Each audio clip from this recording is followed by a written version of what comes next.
नमस्कार दोस्तों, मैं विनय सजवान स्वागत करता हूं आपके अपने चैनल जो प्रॉपर्टी शो में, जहां पर हम आपके रियल एस्टेट बिज़नेस को बिल्ड करने में मदद करते हैं। आई होप आप अपने ड्रीम के लिए वर्क कर रहे होंगे। आई होप आप पैशनेटली अपने करियर और अपने रियल एस्टेट बिज़नेस को बिल्ड कर रहे होंगे, बिल्कुल पैशन के साथ। आप लोग में से बहुत सारे लोग कमेंट करते रहते हैं, मुझे अच्छा लगता है। कभी भी देखता हूँ, नोटिफिकेशन देखता हूँ, आप लोग कमेंट करते हैं, बहुत अच्छा लगता है कि आप लोग पूरा सपोर्ट कर रहे हैं, लगता है कि आप कुछ वैल्यूबल इन्फॉर्मेशन ले रहे हैं, लगता है कि आप नॉलेज एक्वायर कर रहे हैं और मेरी वीडियोस बनाने का फ़ायदा भी उठा रहे हैं। लगता है कि मेरी मेहनत कहीं ना कहीं ज़ाया नहीं जा रही है। लगता है कि हाँ, हम एक बहुत अच्छा रियल एस्टेट कम्युनिटी, एक बहुत अच्छा नॉलेज बेस्ड कम्युनिटी डेवलप कर रहे हैं, जो आने वाले टाइम में जहां हम देख सकते हैं कि इस चैनल से बहुत अच्छे लोग अपने रियल एस्टेट फील्ड में अच्छा काम कर रहे होंगे अलग अलग जगह। चाहे आप किसी भी शहर से हैं, किसी भी सिटी से हैं, या किसी भी देश को बिलोंग करते हैं। जो लोग इस चैनल को हिंदी कंटेंट को समझ रहे हैं, चाहे आप किसी भी कंट्री, किसी भी स्टेट, किसी भी सिटी को बिलोंग करते हैं और इस चैनल को देख रहे हैं, हम मेरे लिए तब बहुत बड़ी अचीवमेंट होगी जब मुझे ये सुनने को मिलेगा, जी हाँ सर, मेरे वजह से, आपके वजह से या आपकी वीडियोस की वजह से मेरी लाइफ में कई चेंजेस आ रहे हैं। मैं देखता हूँ कई लोग कमेंट करते हैं कि सर आई एम अप्लाइंग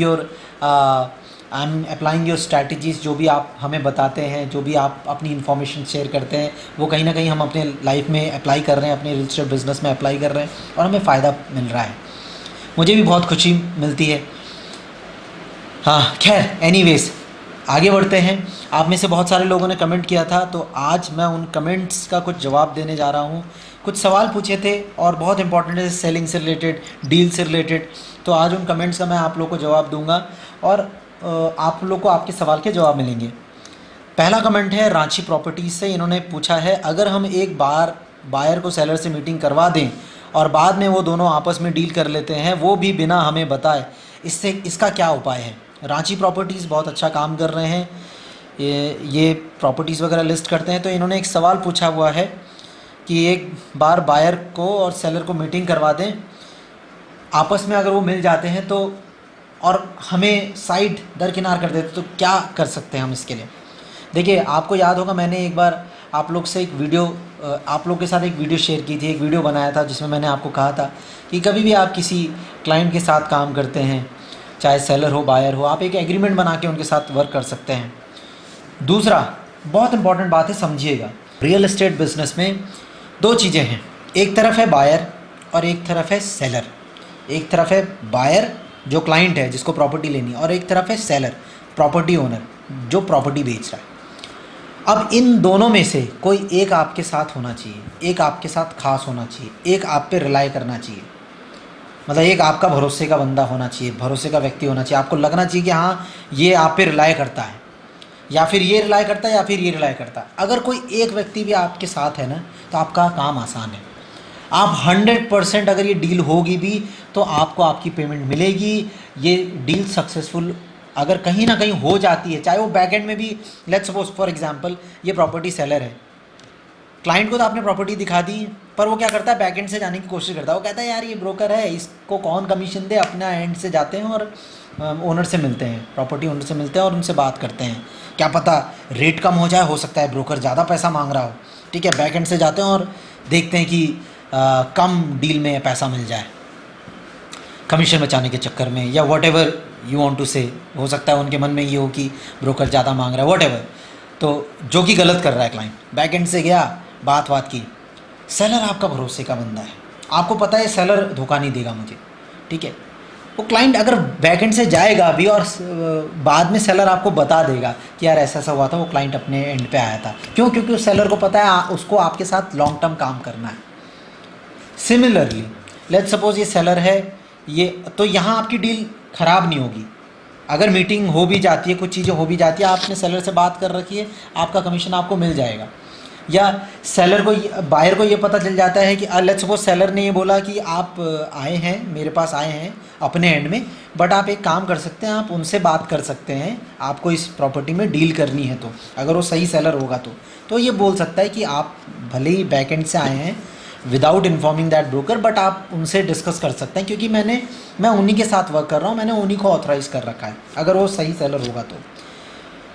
तो एक सॉल्यूशन तो ये है कि आप किसी ना किसी एक से अच्छे से बना के रखें, और सिमिलर एंड में अगर क्लाइंट आपके भरोसेमंद है तो सेलर भले ही कैसे न कैसे करके ये कहता है सर मेरा नंबर ले लो, लो बात कर लेना मेरे से, बट क्लाइंट अगर आपके सपोर्ट में है वो आप पे रिलाई करता है क्योंकि उसे पता है भाई ये एक मुझे इसके साथ धोखा नहीं करना, तो वो चाहे वो अपने एंड में ये भी बोलेगा नहीं सर इस ब्रोकर को साइड करते हैं, अपने आप आपस में डील करते हैं, तो भी क्या होगा कि वो क्लाइंट आपको बता देगा, ठीक है ना। क्लाइंट के अगर रिलेशन आपके साथ अच्छे हैं तो वो डील होगी भी, तो भी आपका पैसा सेफ है। तो what I am trying to say is कि किसी एक को अपने साथ लेके चलो, कोई एक आपके सपोर्टिव में होना चाहिए। अगर कोई एक भी आपके साथ नहीं है तो दिक्कत हो सकती है, और अगर दोनों साथ में हैं तब तो वारे न्यारे हैं, तब तो उससे बेस्ट कुछ हो ही नहीं सकता। बट मेक श्योर कोई एक आपके साथ ज़रूर हो।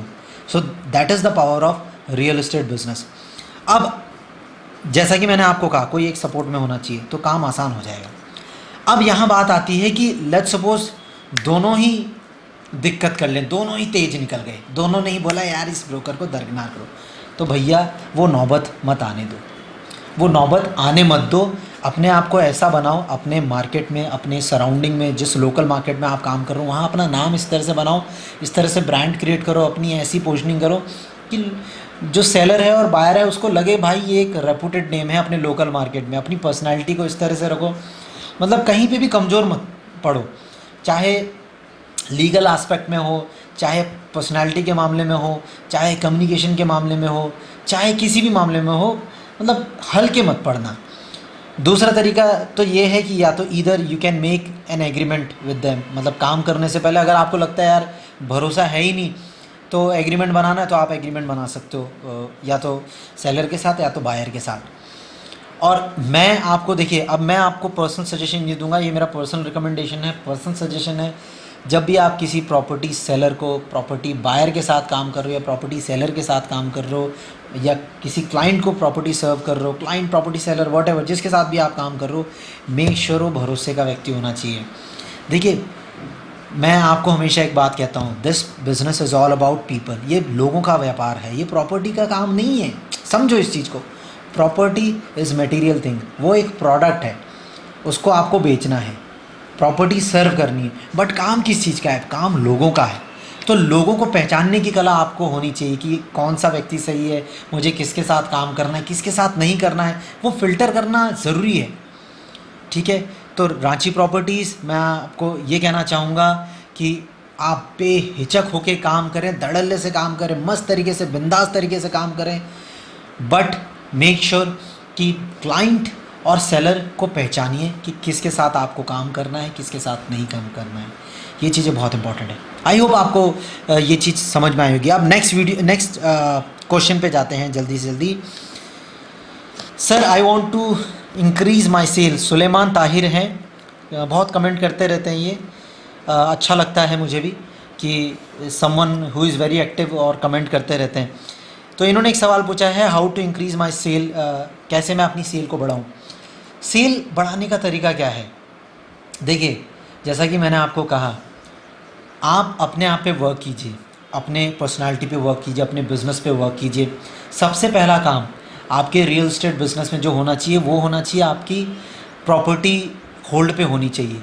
मेक श्योर कि आपकी प्रॉपर्टी, आपके पास प्रॉपर्टीज़ होनी चाहिए सेल करने के लिए, और वो भी होल्ड वाली प्रॉपर्टीज़, यानी ओनर आप पे रिलाई करता हो कहीं ना कहीं, वो आपको धोखा ना दे, आपको चीट ना करे, और उसको ये पता हो कि यार अगर लेट्स सपोज सुलेमान हैं, सुलेमान अगर कोई काम करेंगे, कोई क्लाइंट लाएंगे तो अच्छे क्लाइंट लाएंगे। तो इस तरह का भरोसा सेलर के साथ होना चाहिए, एक अच्छी होल्ड होनी चाहिए। दूसरा काम आपको लीड जनरेशन यानी कि मैक्सिमम मार्केटिंग में फोकस करना है। जितना ज़्यादा आपके पास नंबर ऑफ़ कॉल्स आएंगी, जितना नंबर ऑफ़ लोगों पे मैसेज जाएगा आपका कि हाँ आपके पास एक प्रॉपर्टी है जो कि सेल पे है, सो एंड सो प्राइस है, फ्लैट है, घर है, प्लॉट है, व्हाटएवर इट इज़, जितना लोगों पे आपकी रीच पहुँचेगी उतना आसान होगा, लोग आपके पास कांटेक्ट करेंगे। तो जितनी नंबर ऑफ़ कॉल्स होंगी उतना नंबर ऑफ़ विजिट्स होंगी, जितनी नंबर ऑफ़ विजिट्स होंगी उतने चांसेस है क्लोजर होने के लिए। तो आपको मार्केटिंग और लीड जनरेशन में बहुत फोकस करना है। अब वो चाहे आप कहीं से भी करो, चाहे OLX से करो, मैजिक ब्रिक से करो, चाहे आप 99 एकड़ से करो, यूट्यूब से करो, इंस्टाग्राम से करो, लिंक्डइन से करो, Google, whatever social media platform is there, जो भी आप यूज़ करते हो, मेक श्योर मार्केटिंग और लीड जनरेशन में फोकस करो। पैरेलली प्रॉपर्टीज इकट्ठा करो, और जितना आप मार्केट करोगे उतना कॉल्स आएंगे, उतनी विजिट होंगे और उतना क्लोजर होगा। यही सबसे बेस्ट सॉल्यूशन है, सेल बढ़ाने का तरीका यही है। बाकी तो देखिए, फाइनली जब इंसान आपके साथ मिलता है तो ऑब्वियस ही बात है, बहुत सारे फैक्टर्स होते हैं कि वो कन्वर्जन हो। आपकी पर्सनालिटी बहुत मैटर करती है, आप बात कैसे करते हो, आप क्लाइंट की नीड को समझ रहे हो कि नहीं समझ रहे हो, वो इम्पॉर्टेंट फैक्टर है। आप उसकी ज़रूरतों को समझ रहे हो, आप उसे सही प्रॉपर्टी दिखा रहे हो, क्या आप उसके प्रति एम्पैथी रख रहे हो। बहुत सारे फैक्टर्स हैं जो सेल में मदद करते हैं। तो communication is the next part, कि जहाँ पे आप किस तरह से कम्युनिकेट करते हो क्लाइंट के साथ, किस तरह से इंटरेक्शन करते हो, वो मैटर करता है। तो ये चीज़ें आपकी सेल बढ़ा देंगी आराम से, आपको और चीज़ सोचने की ज़रूरत नहीं पड़ेगी। तो आई बिलीव कि ये भी आपका सवाल का जवाब आपको मिल गया होगा। नेक्स्ट कमेंट है, next comment, sir make a detailed video on EXP reality. India में बहुत से एजेंट्स इसे प्रमोट कर रहे हैं, क्या इसमें as a real estate agent work करना प्रॉफिटेबल है? अफनान का ये मैसेज है, कमेंट है। अफनान, EXP रियलिटी के बारे में कुछ कह नहीं सकता, क्योंकि मैंने इसके बारे में बहुत ज़्यादा डिटेल नहीं देखा है। हाँ, कई सारे इन्फ्लुएंसर्स हैं, कई सारे यूट्यूबर्स हैं जो इसके बारे में वीडियोस बना रहे हैं। थोड़ा बहुत जानकारी है मुझे बहुत ज़्यादा डिटेल इसकी जानकारी है नहीं, तो मैं आपको इसके बारे में कुछ भी सही इन्फॉर्मेशन नहीं दे सकता। मैं I am not the right person to give you the right information as of now. अभी मैं बहुत ज़्यादा आपको इन्फॉर्मेशन नहीं दे सकता, मुझे इसकी 50% नॉलेज इससे ज़्यादा नहीं है, तो मैं आपको कुछ बताऊं इसके बारे में वो सही नहीं होगा। बट मेरा अपना पर्सनल एक्सपीरियंस ये रहा है, वो ये है, देखिए जैसे ये CRM प्रोवाइड करा रहे हैं, एक प्लेटफॉर्म भी प्रोवाइड कर रहे हैं लीड जनरेशन वगैरह का, जो कि मैंने सुना है कुछ मंथली इनकी सब्सक्रिप्शन फ़ीस है 2,500-3 हज़ार रुपये के आसपास, और एक वन टाइम पेमेंट वगैरह है जो आपको हर महीने देना है, मंथली रिकरिंग फ़ीस, जिसमें आपको कुछ चीज़ें प्रोवाइड कर रहे हैं। बट इससे ज़्यादा मुझे कुछ पता नहीं है। देखिए, मेरा अपना एक्सपीरियंस अलग रहा है। मेरी और मेरी टीम ने हमने अपने ब्रांड क्रिएट किए, अपने सोशल मीडिया प्लेटफॉर्म में अपने ब्रांड को बिल्ड किया। हम एक वेरीफाइड रियल एस्टेट पोर्टल चलाते हैं, तो हमारी अपनी लीड जनरेशन है, अपनी मार्केटिंग है, बहुत अच्छी खासी लीड जनरेशन होती है प्रभु की दया से। तो ये है कि अभी तक इन सोर्स पे डिपेंडेंसी नहीं रही, but yes will try to figure out भविष्य में कि क्या चीज़ें हैं। अगर कुछ फ्रूटफुल होगा तो I will definitely let you know about it. बाकी मैं इसके बारे में बहुत ज़्यादा जानकारी नहीं रखता, मैं इसके बारे में कुछ अभी कह नहीं सकता हूँ, क्योंकि रिसेंटली ये कुछ समय पहले ही इंडिया पे आई है, ये बाहर की कंपनी है, तो मैं बहुत ज़्यादा अभी इस पर कमेंट नहीं करूँगा। आप कहीं और से इसके बारे में नॉलेज ले सकते हैं। बट मैं आपको इतना ज़रूर कहना चाहूँगा कि आप अगर न्यूबी हैं, नए रियल एस्टेट एजेंट हैं, आई डोंट नो कि अगर आप एक बहुत ऑलरेडी एक एस्टैब्लिश्ड उसमें पहुंच चुके हैं, बट अगर न्यू भी हैं तो आई वुड सजेस्ट यू कि पहले आप खर्चा मत करो। देखिए, हर महीने इन्वेस्टमेंट अभी मत कीजिए। आप पहले जो फ्री प्लेटफॉर्म्स हैं उनमें अपने प्रॉपर्टी को लिस्ट कीजिए, वहाँ से लीड जनरेशन कीजिए, वहाँ पे मार्केट कीजिए, माउथ टू माउथ जो वर्बल कम्युनिकेशन है, अपने लोगों को बताना कि I work in real estate, मेरे पास प्रॉपर्टीज़ हैं, अपने नेबर्स में बताइए, अपने लोगों को बताइए, और फ्रेंड सर्कल में पहुंचाइए कि आप प्रॉपर्टी का काम करते हैं। अपने लोकल मार्केट में रीच आउट कीजिए, है ना, मार्केटिंग कीजिए, कुछ फ्री के टूल्स यूज़ कीजिए जिसके थ्रू आपको, फ्री के प्लेटफॉर्म यूज़ कीजिए जिसके थ्रू आपको लीड जनरेट हो सके, वो सब यूज़ कीजिए। वहीं से आप धीरे धीरे करके सीखोगे। जब आपको एक अच्छी खासी नॉलेज हो जाएगी उसके बाद आप इन चीज़ों पे जम मारिएगा। अभी मैं आपको ये नहीं कहूँगा कि आप सीधे इस पर जम कर लीजिए और सीधे अभी से इस पर वर्क स्टार्ट कर लीजिए। बाकी आप अपने एंड पे रिसर्च कीजिए, वही मैं एंड में सजेशन दूंगा आपको। तो ये थे कुछ कमेंट्स जिसके मैंने रिप्लाई दिए हैं। आई होप आप सभी लोगों को ये चीज़ें समझ में आई होगी, काम आया होगा आज का वीडियो, और अगर पसंद आया तो लाइक ज़रूर कर लें, और अपने सारे रियल एस्टेट ब्रोकर्स, अपने नॉन सर्कल में जितने भी रियल एस्टेट भाई बहन हैं सबके साथ शेयर कीजिए ताकि उनको इस चीज़ का फ़ायदा मिले। Thank you so much. God bless you all.